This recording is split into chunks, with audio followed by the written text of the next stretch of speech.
या सगळ्या यंत्रणा ज्या उभारलेल्या आहे फक्त या दिखाव्यासाठी आणि नेत्यांच्या आणि अधिकाऱ्यांचे पोटं भरण्यासाठी आणि त्या यंत्रणेचा ठेका एखाद्या व्यक्तीला देऊन त्याच्याकडून पैसे उकळण्यासाठीच फक्त उभा केलेले आहे। फक्त कागदपत्राच्या गोळामध्ये या सगळ्या पूर्ण संबंध भारताला अडकवून त्यांची दिशाभूल करण्याचं काम या ठिकाणी सुरू झालेलं आहे। सुप्रीम कोर्टाच्या निर्णयाचं सुद्धा अवमान करायचा परिणामी त्या ठिकाणी रक्ताचा चिखल झाला तरी चालेल, परंतु आम्ही या जमीन शासनाला देणार नाही। गरज नसताना फक्त धनदांडग्यांचे या ठेकेदारांचे घरं भरण्यासाठी जो प्रकल्प आणला त्या प्रकल्पासाठी जर तुम्हाला देण्याची गरज ते त्यांना पुढे घाला तुम्ही संपादन करण्यासाठी।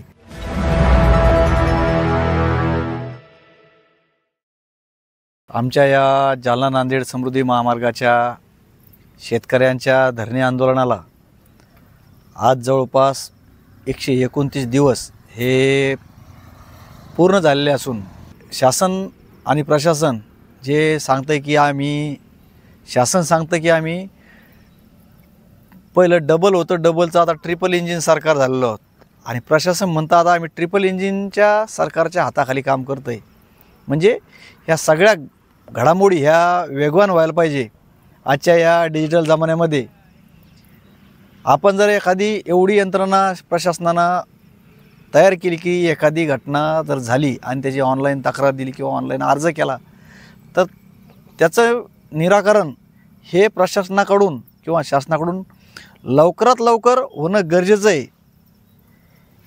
ही आशा या संपूर्ण भारतातील प्रत्येक व्यक्तीला वाटत असताना जवळपास आता 129 दिवस म्हणजे जवळपास 3.5 पावणे 4 महिने ह्या आमच्या आंदोलनाला झाले, परंतु या आंदोलनाबाबत कोणताही निकाल किंवा निर्णय या प्रशासनानं घेतला नाही।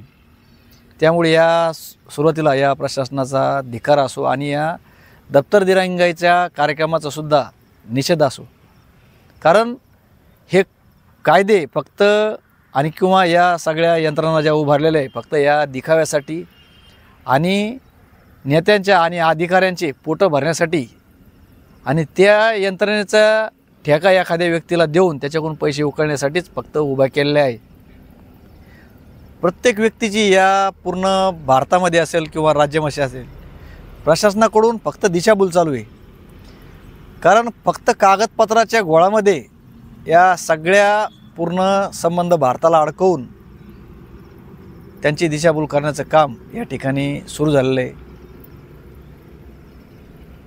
आमची फक्त एक छोटीशी मागणी अशी होती की आमच्या शेतकऱ्यांना सगळ्यांना न्याय भेटला पाहिजे, त्यांचा जो कायदेशीर अधिकार आहे की त्यांच्या जमिनीचा योग्य मोबदला त्यांना मिळाला पाहिजे आणि त्याचा कुठेतरी सकारात्मक विचार या प्रशासनानं करावा याकरिता हे आंदोलन सुरू केलं होतं।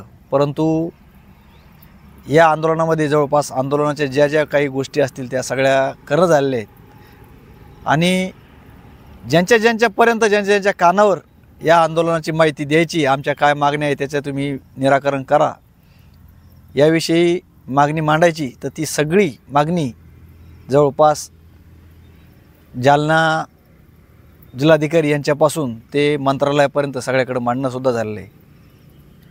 परंतु या प्रशासनाला यावर काही एक निर्णय घ्यायचा नाही काय, सुप्रीम कोर्टाच्या निर्णयाचं सुद्धा अवमान करायचा या उद्देशाने आता शासनाने निर्णय घेतला काय हे सुद्धा आम्हाला या ठिकाणी अजून आतापर्यंत कळालं नाही की जेणेकरून आमचंसुद्धा या ठिकाणी हे आंदोलन किती दिवस चालू ठेवायचं हा सुद्धा निर्णय घेणं हे आता आम्हाला कठीण झालेलं आहे।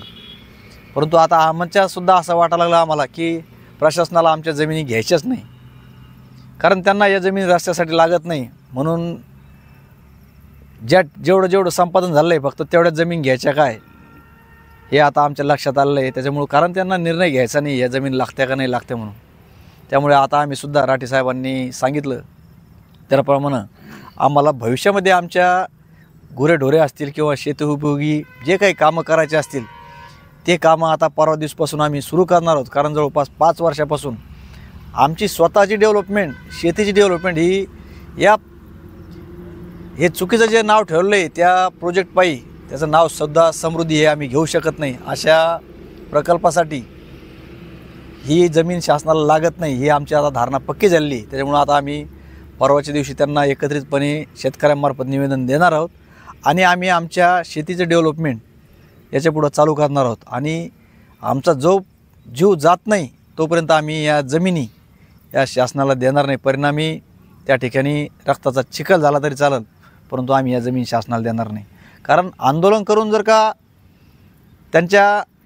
आमच्या मागण्याचा कुठे विचार होत असेल तर आम्हाला शस्त्र घ्यायलासुद्धा या ठिकाणी आम्ही मागे पुढे पाहणार नाही. कारण आमच्या या पूर्ण या प्रकल्पामध्ये आमचे पूर्ण घर उद्ध्वस्त होणार आहे, असे उद्ध्वस्त होणार आहे, तसे उद्ध्वस्त होणार आहे. तर त्या ठिकाणी आम्ही पण प्रशासनातल्या सगळ्या लोकांचे घरं उद्ध्वस्त करून या ठिकाणी जाऊ असा आम्ही निर्धार सगळ्या शेतकऱ्यांनी आता पक्का आमच्या मनाशी केलेला आहे. त्यामुळं या प्रशासनालासुद्धा विनंती आहे की तुम्ही आता आमचा अंत पाहू नका.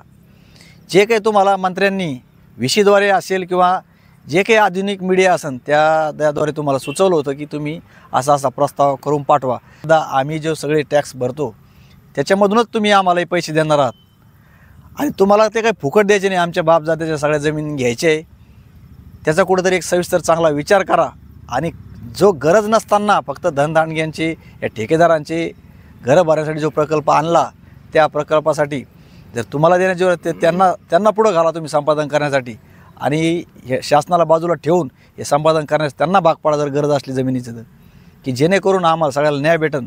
तर याचा निर्णय जर नाही झाला तर आम्ही परवा दिवशीपासून आमच्या शेतामध्ये काम करणार आहोत हे आपल्यामार्फत मी सगळ्यांना सुचवतो.